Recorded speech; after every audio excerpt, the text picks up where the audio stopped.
जय हिंद दोस्तों। आज बात करेंगे पॉलिटिकल साइंस कक्षा 12वीं चैप्टर 4 जिसका नाम है सत्ता के वैकल्पिक केंद्र। और आज इस वीडियो में आप सबके लिए full chapter line by line explanation कराने वाले हैं जो कि आपके बोर्ड एग्जाम के लिए बहुत ही इंपॉर्टेंट है। तो आप इस वीडियो को शुरू से लेकर अंत तक जरूर देखिएगा, क्योंकि अगर आप इस वीडियो को शुरू से लेकर अंत तक देख लेते हैं तो आपको ऑब्जेक्टिव प्लस सब्जेक्टिव में थोड़ा सा भी दिक्कत नहीं होगा। तो आप इस वीडियो को शुरू से लेकर अंत तक जरूर देखिएगा। अब चलिए हम यहाँ से स्टार्ट करते हैं। उससे पहले मेरे दोस्त एक बात और समझ लीजिए कि अभी तक आपने चैप्टर 3, चैप्टर 2 और चैप्टर 1 नहीं देखे हैं तो जाके जरूर देखिएगा, जिसका लिंक आपको आई बटन में या तो वीडियो के डिस्क्रिप्शन में पॉलिटिकल साइंस प्लेलिस्ट मिलेगा, वहाँ से आप जाके देख लीजिएगा। तभी आपको चैप्टर 4 समझ में आएगा, नहीं तो थोड़ा मोड़ा समझ में नहीं आएगा।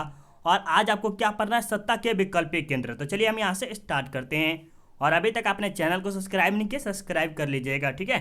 चलिए, अगर आपको क्लास 12th का ऑल नोट्स चाहिए जिसमें आपको MVVS subjective objective live class का मौका क्यू जो सभी चीज़ चाहिए, तो आप हमें इस नंबर पे ज़रूर संपर्क कर सकते हैं, ठीक है। चलिए, अब यहाँ पर क्या लिखा है, परिचय किसके बारे में, सत्ता के वैकल्पिक केंद्र के बारे में। तो ये आपको चैप्टर 1, चैप्टर 2 और चैप्टर 3 पढ़े रहिएगा, तब आपको चैप्टर 4 बहुत ही अच्छा से समझ में आएगा। क्योंकि पॉलिटिकल साइंस जो है आपको लाइन बाय लाइन पढ़ना बहुत ही अच्छा माना जाता है, ठीक है। चलिए, अब यहाँ पर क्या लिखा है, हम जानते हैं कि 1990 के दशक में दो ध्रुवीयता विश्व व्यवस्था के टूटने के बाद यह स्पष्ट हो गया कि राजनीतिक और आर्थिक सत्ता के वैकल्पिक केंद्र कुछ हद तक अमेरिका के प्रभुत्व को सीमित करेंगे। यहाँ तक हम समझाते हुए चलेंगे ताकि आपको आगे दिक्कत नहीं होगा। तो सबसे पहले क्या समझेगा, 1990 के दशक के बारे में बताया जा रहा है। इसमें क्या था, दो ध्रुवीयता व्यवस्था। दो ध्रुवीयता का अर्थ क्या हुआ कि एक था USSR और एक था USA, जिसे सोवियत संघ बोलते हैं, और एक अमेरिका था। जिसमें से सोवियत संघ का विनाश हो गया, तब अमेरिका के हाथ में राजनीतिक और आर्थिक सत्ता के वैकल्पिक केंद्र कुछ हद तक अमेरिका के प्रभुत्व को सीमित करेंगे, ठीक है, उसके हाथ में चला गया। उसके बाद आपको पढ़ना है यूरोपीय संघ और आसियान की दुश्मनी के बारे में पढ़ना है इसी चैप्टर में। प्लस आपको क्या पढ़ना है, कमजोरियों का क्षेत्रीय स्तर का समाधान ढूंढना। जैसे कोई देश कमजोर है तो उसका विकास करने के लिए कोई समाधान ढूंढना बहुत जरूरी है। तो इसके बारे में भी इस चैप्टर में बात करेंगे। प्लस आपको इस क्षेत्रों में शांतिपूर्ण और सहकारी क्षेत्र व्यवस्था विकसित तथा चीन के आर्थिक उभार इस अध्याय में सत्ता के उभरते वैकल्पिक केंद्र पर एक नज़र डालेंगे। तो इन सभी के डिटेल के बारे में आपको इस वीडियो में बताया जाएगा। अगर आप इस वीडियो को थोड़ा सा भी स्किप कीजिएगा तो आपको समझ में नहीं आएगा, तो इस वीडियो की स्किप मत कीजिएगा। और हो सके तो अपनी कॉपी में नोट करते हुए चलिए, ताकि आपको कभी भी काम ये आ सकता है, ठीक है।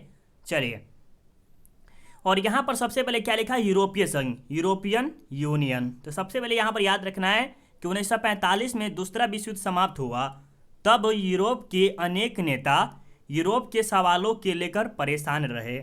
आप समझिए क्या कर रहा है कि 1945 में 1939 से लेके 1945 तक द्वितीय विश्व युद्ध चला, जो कि 1945 में समाप्त हो गया। तब उसके बाद क्या हुआ, वहाँ के यूरोप के जो नेता होता नहीं होते, जैसे भारत के नेता हो गए, पाकिस्तान के 70 के नेता होते हैं, तो वहाँ के नेता परेशान होने लगे किसके, यूरोप के सवाल लेकर। कहीं यूरोप का ऐसा हो जाएगा, विनाश हो जाएगा, ये फलना चिल्ला लेकर परेशान रह गए। ये फर्स्ट ऑफ ऑल ये पॉइंट आपको याद रखना है। 1945 तक यूरोपीय देशों ने अपनी अर्थव्यवस्थाओं की बर्बादी झेली थी। मतलब कि 1945 तक तो जो था ना, जो कि 1939 से लेकर 1945 तक दूसरा विश्व चला था। और उस टाइम तक क्या हुआ, ये जो यूरोपियन है या यूरोप कह सकते हैं, वो बर्बादी झेली। मतलब नहीं तो अपने देश में बर्बादी झेलना वो होता है, जैसे कोविड-19 हम सब झेल रहे थे उसी प्रकार, ठीक है। फिर उसके बाद क्या हुआ, 1945 के बाद यूरोप के देशों में मेल मिलाप को शीत युद्ध के से भी मदद मिली। क्या हुआ, उसके बाद क्या हुआ, यूरोप के बाद, जैसे यूरोप नहीं होता किसी देश से मेल मिलाप करना, तो वह उसे शीत युद्ध से भी कुछ सहयोग मिला था किसे, तो यूरोप को। कब, जब 1945 से लेकर 1991 तक चला था। कब चला था, 1991 से लेकर 1945 से लेकर 1991 तक क्या चला था, शीत युद्ध। ये भी इम्पोर्टेंट है। अब चलिए यहाँ पर पॉइंट नंबर 33 चलिएगा, क्योंकि आपके लिए यही इम्पोर्टेंट है। अमेरिका ने यूरोप की अर्थव्यवस्था में जबरदस्त मदद की। इसे मार्शल योजना के नाम से भी जाना जाता है। और आपसे पूछा भी जाएगा कि यूरोप की सहायता किसने किया था, तो अमेरिका ने किया था। किस क्षेत्र में? तो अर्थव्यवस्था के क्षेत्र में। और इसे क्या कहा जाता है? मार्शल योजना के नाम से भी जाना जाता है। चलिए, समझ में आ रहा है ना? समझ में आ रहा होगा, बिल्कुल। चलिए आगे चलते हैं। अब यहाँ पर देखिए, मार्शल योजना के तहत 1948 में यूरोपीय आर्थिक सहयोग संगठन की स्थापना की गई थी। यहाँ पर बस पूछा जा सकता है कि मार्शल योजना की स्थापना कब हुई थी? तो 1948 में हुई थी। यह ऑब्जेक्टिव में आपको 1 नंबर आ सकता है। क्या पूछा जाएगा सर? मार्शल योजना की स्थापना कब हुई थी? 1948 में। आगे चलिए, यहाँ पर देखिए 1957 में यूरोपियन इकोनॉमिक कम्युनिटी का गठन हुआ। क्या हुआ? 1957 में जो देख रहे हैं, यूरोपियन इकोनॉमिक कम्युनिटी का स्थापना हुआ था। कब हुआ था? 1997 में। सोवियत संघ के विघटन के बाद या पतन के बाद क्या 1992 में यूरोपीय संघ की स्थापना हुई थी। ये भी याद रखिएगा, बहुत ज़्यादा इंपॉर्टेंट है कि यूरोपीय संघ की स्थापना कब हुई थी? तो 1992 में। किसके विघटन होने के बाद? तो सोवियत संघ के विघटन के बाद, क्योंकि इसमें 2 देश थे। एक था यूएसए, जिसे अमेरिका का नाम जानते हैं, और एक था यूएसएसआर, जिसे सोवियत संघ के नाम से जानते हैं। तो इसमें सोवियत संघ का विघटन या पतन हो गया था, कह सकते हैं, तब यूरोपीय संघ की स्थापना हुई थी। अब चलिए आगे चलते, यहाँ पर देखिएगा, यूरोपीय संघ धीरे धीरे विशाल राष्ट्र राज्य के तरह काम करने लगा। कौन? तो यूरोपीय संघ, ये जो यूरोप है वह धीरे धीरे धीरे बहुत बड़ा बन गया। किसका? विशाल राष्ट्र के रूप में बन गया। नहीं होता धीरे धीरे बढ़ना, एकदम काम करना, धीरे धीरे वह बढ़ना, विकास करने लगा। कौन? यूरोप। यूरोपीय संघ का आर्थिक, राजनीतिक, कूटनीतिक तथा सैनिक प्रभाव बहुत ही जबरदस्त हो गया। और ये जो आर्थिक देख रहे हैं, पैसा के क्षेत्र में, राजनीतिक के क्षेत्र में, कूटनीतिक के क्षेत्र में, सैनिक के क्षेत्र में, ये सबसे आगे निकलने लगे धीरे धीरे। कौन? यूरोप। थोड़ा थोड़ा याद रखिएगा, क्योंकि बहुत ज़्यादा इंपॉर्टेंट है। चलिए, अब यहाँ पर बात आई कि 2016 में यह दुनिया की दूसरी सबसे बड़ी अर्थव्यवस्था थी। कौन? यूरोप। याद रखिए, बहुत ज़्यादा इंपॉर्टेंट है कि 2016 में दुनिया के यहाँ पर यह पूछा जा सकता है कि अर्थव्यवस्था के क्षेत्र में 2016 में अर्थव्यवस्था के क्षेत्र में दूसरा स्थान किसका तो यूरोप का था। और इसका सकल घरेलू उत्पादन $17,000 से ज़्यादा था। कितना था? 17,000, इकाई, दहाई, सैकड़ा, हजार, 10,000, 17,000 अरब डॉलर से ज़्यादा था। डॉलर बता रहा, अरब में भी पूछ रहा है, बहुत ज़्यादा है। ठीक है। यूरोपीय संघ की मुद्रा का नाम क्या था? यूरो। ऑब्जेक्टिव में एक ज़्यादा पूछा जाएगा ये। देखिए, हम आपको ऑब्जेक्टिव भी बता देंगे कौन कौन सा ज़्यादा पूछा जाएगा। ठीक है। चलिए, यूरोपीय संघ के 2 सदस्य देश ब्रिटेन और फ्रांस सुरक्षा परिषद के अस्थायी सदस्य थे। क्या थे? ये जो ब्रिटेन और फ्रांस देख रहे हैं, सुरक्षा परिषद के, नहीं जानते हैं कि कोई देश का सुरक्षा रक्षा करता है, उसका सदस्य था। कौन? तो ब्रिटेन और फ्रांस, यूरोपीय संघ का। आगे चलिए, अब यहाँ पर देखिए क्या कर रहा है। सैनिक ताकतों के हिसाब से यूरोपीय संघ के पास दुनिया की दूसरी सबसे बड़ी सेना थी। सबसे बड़ी सेना किसके पास थी? यूरोप के पास। दूसरी मतलब पहली तो मान सकते अमेरिका के पास थी, जब ये पुराने समय की बात है। बट अभी कह सकते हैं तो क्या कहेंगे, सैनिक के बारे में पता नहीं। बट इतना तो था कि जो 1945 मतलब कि 1991-92 की जब यूरोपीय संघ की स्थापना हुई थी, उस टाइम के बाद वह बहुत ही धीरे धीरे विकास की तरफ चलने लगा। कौन? यूरोपीय संघ। तो उसकी जो दूसरी सबसे बड़ी सेना थी बन गई थी। कौन? ये यूरोपीय संघ। इसका कुल रक्षा बजट अमेरिका के बाद सबसे अधिक है। मतलब अमेरिका सबसे ज़्यादा करता है रक्षा बजट में। जैसे अपने सैनिक को अच्छा गन देता है, नहीं कहते, सब चीज़ देता है, वो सब फिट रखने के लिए व्यवस्था करता है। किसके? अपने रक्षा मंत्री, जैसे सेना होना को। तो उसके बाद जो आपका है वह यूरोपीय संघ के आता है। ठीक है। चलिए, यूरोपीय संघ के 2 देशों ब्रिटेन और फ्रांस के पास परमाणु हथियार है। लगभग इतने परमाणु हथियार है। किसके पास? तो यूरोपीय संघ के पास। इसमें 2 देश है, कौन कौन? ब्रिटेन और फ्रांस, जिसके पास 550 परमाणु हथियार है। समझ सकते हैं, बहुत ही बड़ा परमाणु हथियार है। जो कि आप एक बार बताते थोड़ा सा, जापान थोड़ा सा भूल गए होंगे तो आपको याद करा देते हैं। एक नागासाकी, एक हिरोशिमा पर जो बम गिराया गया था, 2 ही परमाणु बम गिराया गया था, तो वहाँ की जगह को विनाश कर दिया हुआ था परमाणु बम गिरा के अमेरिका ने। उसी प्रकार सोच सकते हैं कि 550 परमाणु बम है, जिस देश पे गिरा देगा तो वह देश बर्बाद बढ़िया से हो जाएगा। ठीक है। तो वही कह रहा है कि यूरोपीय संघ के 2 देशों ब्रिटेन और फ्रांस के पास परमाणु हथियार लगभग 550 परमाणु हथियार है। किसके पास? तो ब्रिटेन और फ्रांस के पास। चलिए आगे चलते हैं। इराक पर अमेरिकी हमले में ब्रिटेन के प्रधानमंत्री टोनी ब्लेयर उसके साथ थे, लेकिन जर्मनी और फ्रांस के उस हमले के खिलाफ थे। किसके? जब वो खिलाफ हुआ था, जब उसे इराक पर जब हमला किया गया था, जो कि आप चैप्टर 3 में पढ़े होंगे, तो आपको हम समझाए हुए थे। तो उस टाइम क्या था, अमेरिका हमले में ब्रिटेन के प्रधानमंत्री टोनी ब्लेयर थे। कौन थे? टोनी ब्लेयर, ये भी याद रखिएगा, साथ थे। लेकिन जर्मनी और फ्रांस के उस हमले के खिलाफ थे। जर्मनी और फ्रांस उस हमले के खिलाफ थे, ये भी याद रखिएगा। अब चले, ये आपको बुक से लिया गया है, जो कि आप देख सकते हैं जितने भी चीज़ आपको पढ़ाए हैं, ये जो टोटल की चीज़ आपको देखे हैं वो सभी के सभी आपको बुक से ही पढ़ाया जा रहा है। कोई आपको अदर बुक से नहीं लिया गया है। और आपको नॉलेज के लिए बता दें कि इसमें कोई दूसरे बुक ऐड भी नहीं किया गया, ठीक है, सब एनसीईआरटी बुक है। देखिए, ये यूरोपीय संघ का मानचित्र है, नहीं जानते हैं कि तिरंगा भारत का हो गया चित्र, उसी प्रकार हो गया। तो यहाँ पर देखिएगा, आपको थोड़ा सा जूम करके दिखाते हैं। यहाँ पर क्या दिख रहा है? पुराने सदस्य। क्या है? पुराने सदस्य। यहाँ पर कौन है? नए सदस्य। तो ये जो कलर का जो दिख रहा है, ये जो कलर दिख रही है नए सदस्य, और ये जो है पुराने सदस्य। तो देखिए, आपको दिखाते हैं। यहाँ पर देखिए, ये जो आप देख रहे हैं ये क्या है? ये नए सदस्य जुड़े हैं। कौन कौन? यहाँ पर थोड़ा सा और छोटा कर देते हैं। यहाँ पर जो आप देख रहे हैं, ये जो कलर देख रहे हैं, ये वाले, ये जो ये है, ये नए सदस्य। ये जो आप देख रहे हैं ये पुराने सदस्य है, ठीक है, जिसमें आपको देख सकते हैं ये सब देश ही है। और एक यह भी याद रखिएगा, ये यूरोपीय संघ का झंडा है। जैसे तिरंगा होता है भारत का झंडा, उसी प्रकार ये यूरोप का एक झंडा है, ठीक है।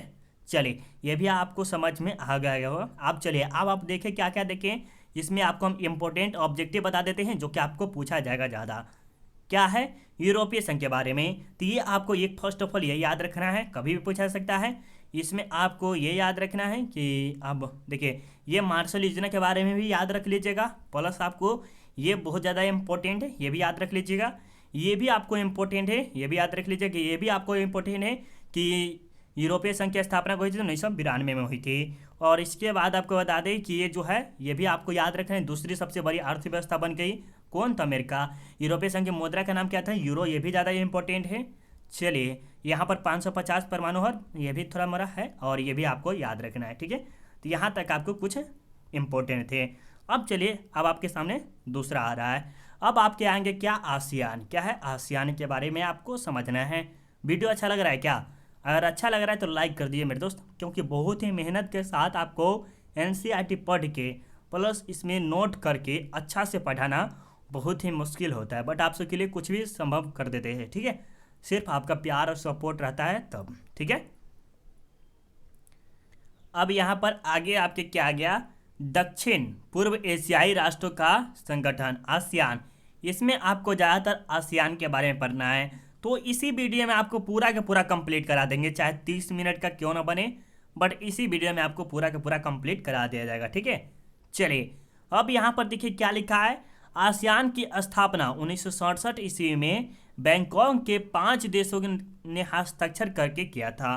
फर्स्ट ऑफ ऑल आपको क्या याद रखना है कि आसियान की स्थापना कब हुई थी? तो 1967 में, जो कि जब आपको हम ऑब्जेक्टिव कराएंगे तो उस टाइम भी आपको डिटेल में पढ़ाएंगे, ठीक है। तो आसियान की स्थापना 1967 में हुई थी। कहाँ हुई थी? बैंकॉक में। कितने देश मिलके?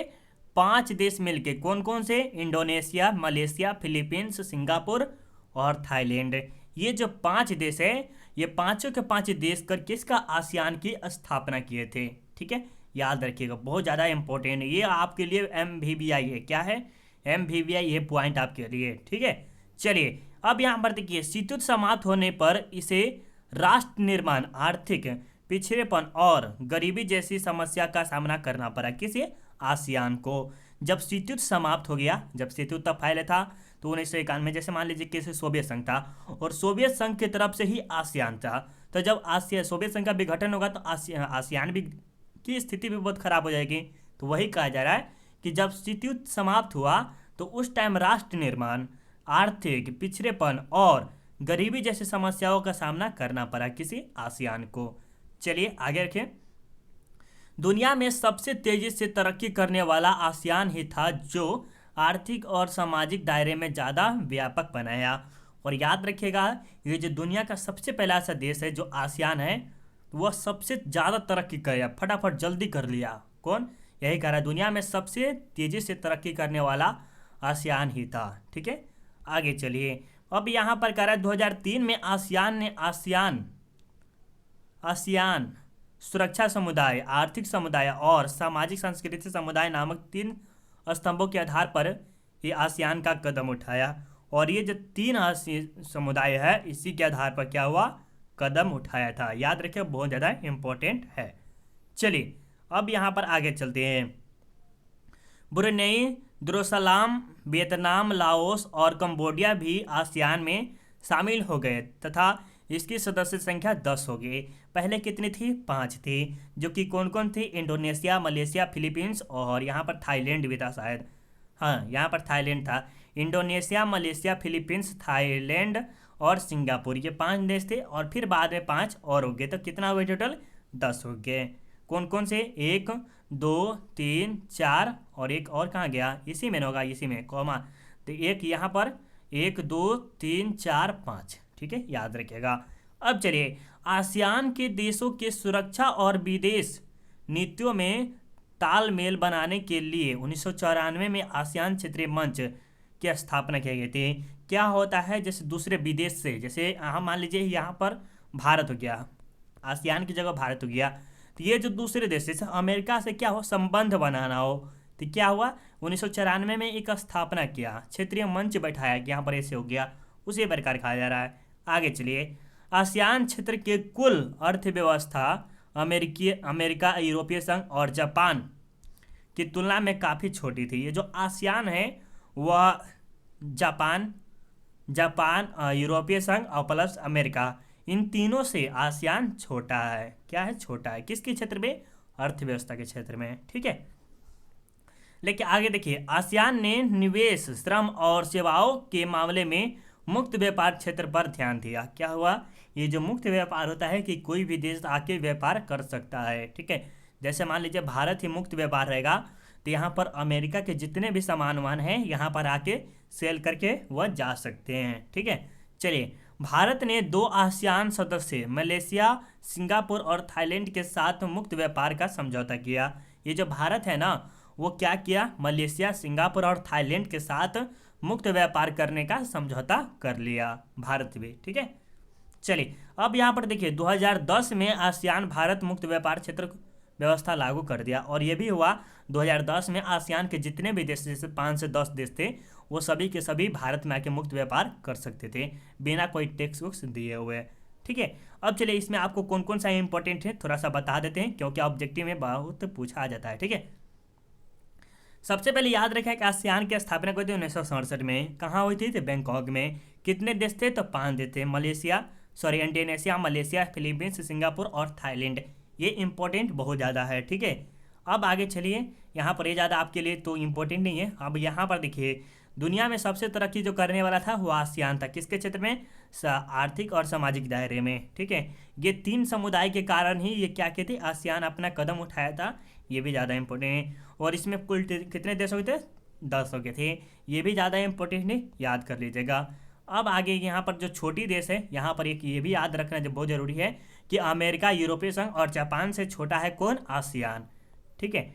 और यहाँ पर ये भारत के साथ 2 जो मतलब मुक्त व्यापार की समझौता किया था वो मलेशिया, सिंगापुर और थाईलैंड, ये भी ज़्यादा इंपॉर्टेंट था, ठीक है। चलिए, अब आपके देखिए थोड़ा सा कितना बड़ा वीडियो बनेगा, थोड़ा सा देख लेते हैं। हम मेरे ख्याल से ज़्यादा वीडियो नहीं बड़ा बनना चाहिए, बहुत बड़ा नहीं बनेगा। चलिए, लगातार देखते रहिए। चलिए, अब यहाँ पर देख रहे चीनी अर्थव्यवस्था का उत्थान, the rise of the Chinese economy. इसके बारे में, इकोनॉमिक्स के बारे में, मतलब कि चीन के बारे में पढ़ना है। तो देखिए, भारत के बिल्कुल नज़दीक पड़ोसी और शक्ति के तीसरे बड़े केंद्र चीन है। क्या है? सबसे पहले याद रखिएगा, ये जो है भारत के बिल्कुल नज़दीक, मतलब कि उसके पड़ोसी देश ही है। कौन? तो चीन। क्या इसे एशिया महादेश में ही है? चीन। कौन है? चीन। तो यहाँ पर क्या कह रहा है कि भारत के बिल्कुल नज़दीक पड़ोसी और शक्ति के तीसरे बड़े केंद्र चीन।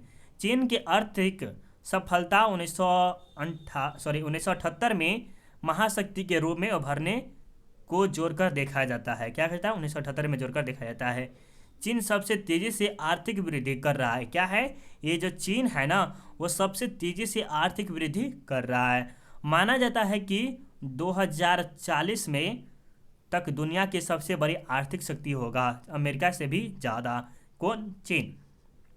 थोड़ा सा इंपॉर्टेंट है, समझाते हैं थोड़ा सा। देखिए, थोड़ा सा क्या हो रहा है कि खाना खा लिए अभी, जस्ट भोजन कहते हैं ना, वो कर लिए हुए हैं, ठीक है। और वीडियो बनाने भी लग गए, तो उसके लिए क्या हो रहा है, थोड़ा सा बोलने में नर्वस फील हो रहा है। और पेट भरा हो इसके कारण, ठीक है। बट आपके लिए कोशिश कर रहे हैं, ठीक है, कर रहे हैं। चलिए यहाँ पर देखिए क्या कर रहा है, चीन सबसे तेजी से आर्थिक वृद्धि कर रहा है। क्या है आर्थिक वृद्धि, मतलब पैसा के जो क्षेत्र में वो बहुत ही ज़्यादा वृद्धि कर रहा है। माना जाता है कि 2040 में, जैसे 2020-22 चल रहा है और 2023 भी आ जाएगा, तो 2040 तक वह सबसे बड़ा होगा। कौन? अमेरिका से भी बड़ा। किसके क्षेत्र में? आर्थिक के क्षेत्र में, पैसा वैसा के क्षेत्र में। चीन ने 1972 में अमेरिका से संबंध बनाकर अपने राजनीतिक और आर्थिक एकांतवास को खत्म कर दिया। क्या हुआ? आर्थिक एकांतवास को खत्म कर दिया। कब? 1972 में संबंध बना के। वहीं बात करें 1973 में प्रधानमंत्री जाओ एनलाई ने कृषि, उद्योग, सेना और विज्ञान प्रौद्योगिकी क्षेत्र में आधुनिकीकरण के 4 प्रस्ताव रखे। किसके क्षेत्र में? तो ये 4 प्रस्ताव थे, याद रख लीजिएगा, ठीक है। अब आगे देखिए क्या लिखा है, यहाँ पे कह रहा है कि 1978 में चीन ने खुले द्वार की नीति अपनाई। क्या हुआ? 1978 में खुले द्वार की नीति अपनाई। किसने? चीन ने। आपसे पूछा भी जाएगा कि खुले द्वार की नीति किसने अपनाई थी, तो चीन ने अपनाई थी। कब अपनाई थी? तो 1978 में। चलिए यहाँ पर देखिए 1982 में चीन ने खेती का निजीकरण किया। कि निजीकरण का होता है एक आदमी का, ठीक है। और इसके बाद 1998 में उद्योगों को, फिर बाद में क्या हुआ, पहले तो खेतों को किया, फिर बाद में उद्योगों को भी करना स्टार्ट कर दिया। अब चलिए, चीन के पास विदेशी मुद्रा का विशाल भंडार था। चीन के पास जो था वह विदेशी मुद्रा, जैसे विदेश का जो अलग अलग देश के हैं मुद्रा, बहुत ही ज़्यादा था। चलिए, चीन 2001 में विश्व व्यापार संगठन में शामिल हो गया। विश्व व्यापार संगठन का बारे में बताए हुए हैं, जो कि चैप्टर 2 या 3 में बताए हुए हैं, ठीक है। यहाँ पर देखिए चीन में बेरोजगारी बढ़ी और 10 करोड़ लोग रोजगार की तलाश में हैं। कितने हैं? 10 हजार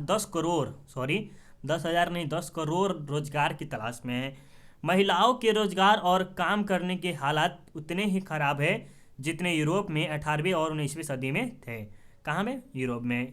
चलिए, जापान, अमेरिका, आसियान और रूस सभी व्यापारी के माध्यम से बाकी विवादों को भूल चुके थे। मतलब कि जितने भी विवाद के बारे में जो हुआ था ये सभी को भूल गया।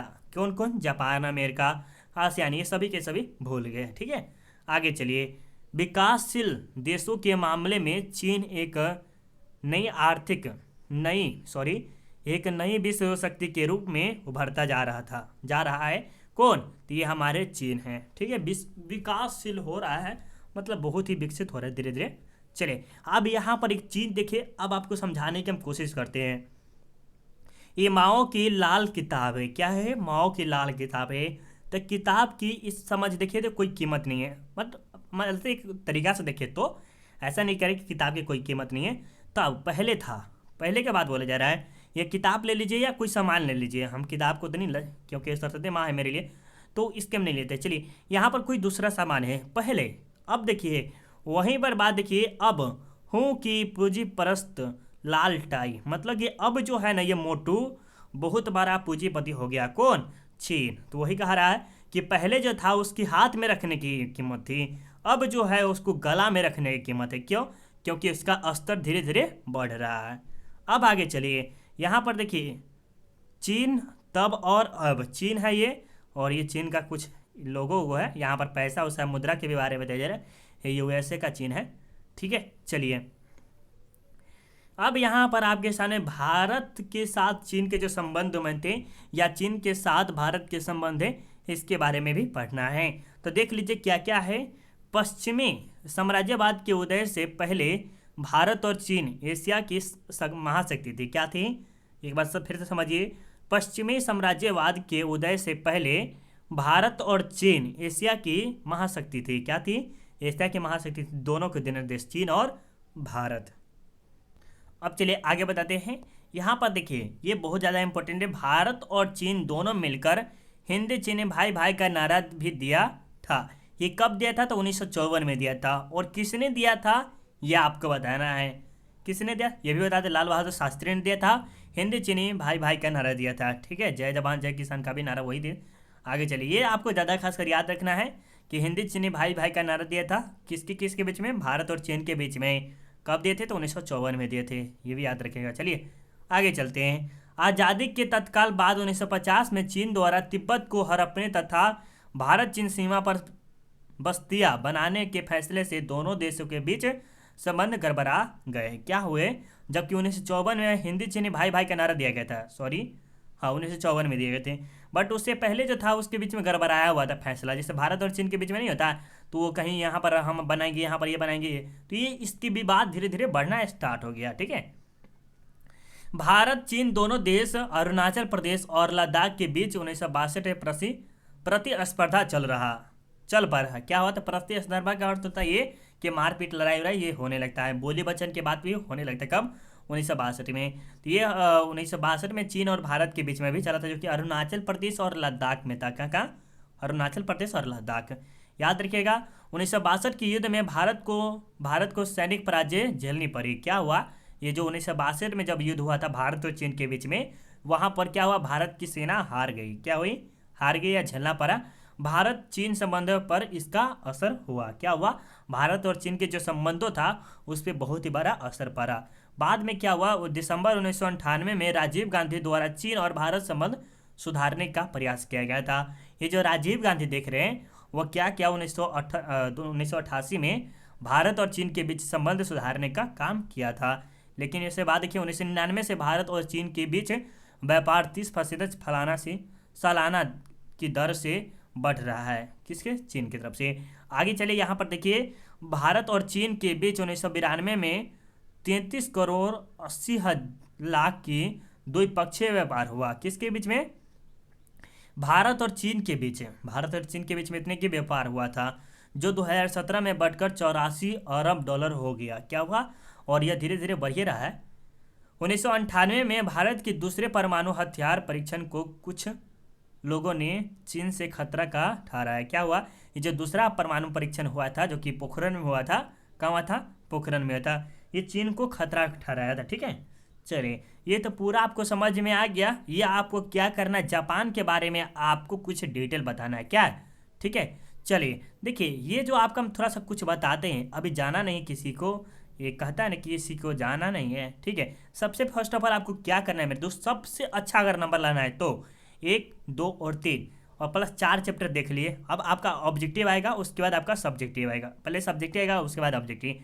तो अगर चैप्टर 1, 2, 3 देख लेते हैं, चैप्टर 4 भी देख लेते हैं, तो देख लिए, तब आपको बोर्ड एग्जाम में अच्छा से अच्छा नंबर आएगा। अच्छा से अच्छा नंबर सोचें, जो आपका सपना है वो आएगा। उसी प्रकार अगर आपको क्लास 10th के कोई स्टूडेंट है जिससे आप RDX सेल्फ स्टडी के बारे में जरूर बताइएगा। अगर आपको क्लास 12th का ऑल नोट चाहिए तो आप हमें इस नंबर पे जरूर संपर्क कीजिएगा। टेलीग्राम ज्वाइन कर लीजिए, जिसका लिंक आपको वीडियो के डिस्क्रिप्शन में मिल जाएगा। चलिए मिलते हैं अगले वीडियो में, अभी के लिए बाय बाय।